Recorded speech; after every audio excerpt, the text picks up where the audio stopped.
when it comes to Africa, I'm sure many people in this audience will have made the same observations.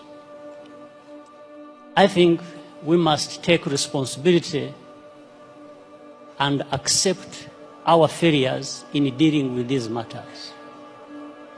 For example, relating to what President Obasanjo has just said, on the case of Boko Haram, or you can use that for many other cases.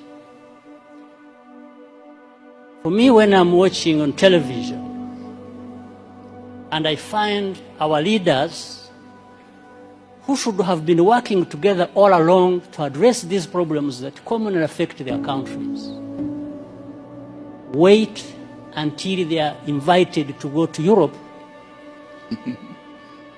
to sit there and just,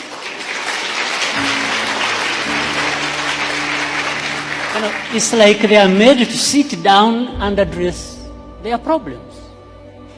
Why does anybody wait for that? What image does it even give about us, about Africa?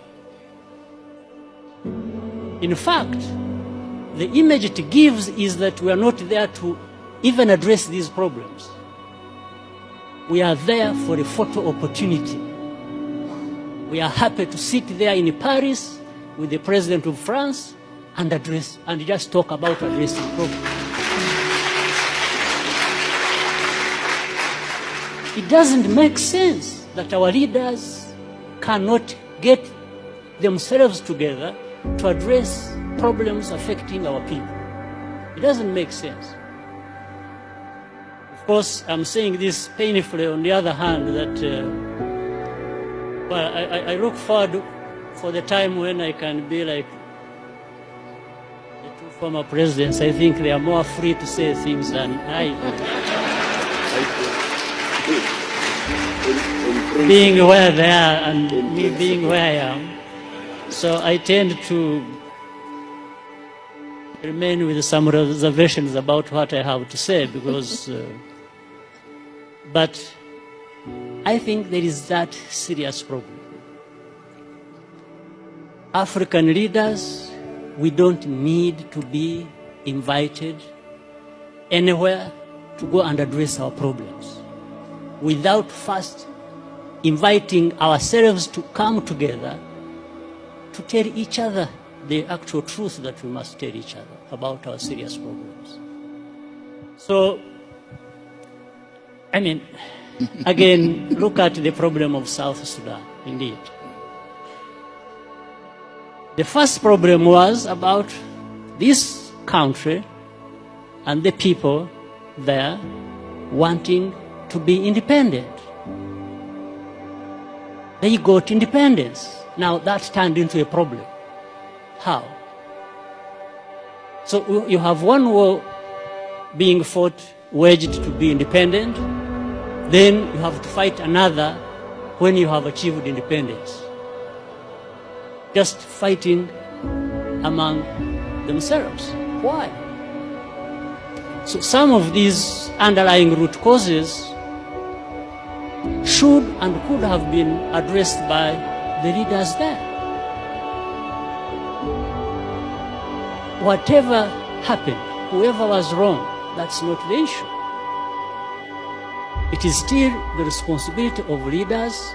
If they can't resolve the matters themselves, well, why not? Why not call upon neighbors to say, come and help? We have a problem here. Maybe there is a problem between the president and the vice president.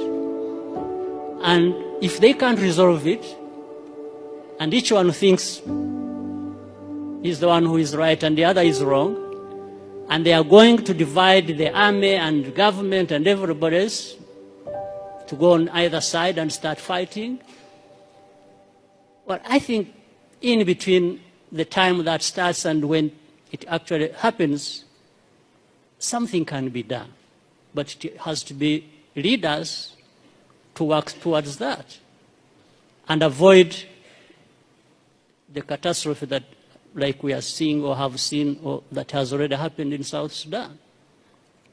But of course, the unfortunate part is that the most majority who suffer are the innocent people who have nothing to do with it. Women, children, and even many men are innocent in that situation. So this is, I'm not giving answers, probably I'm raising more questions than, or adding to others that have been raised. So for the time being, let me stop here. Thank you. Thank you.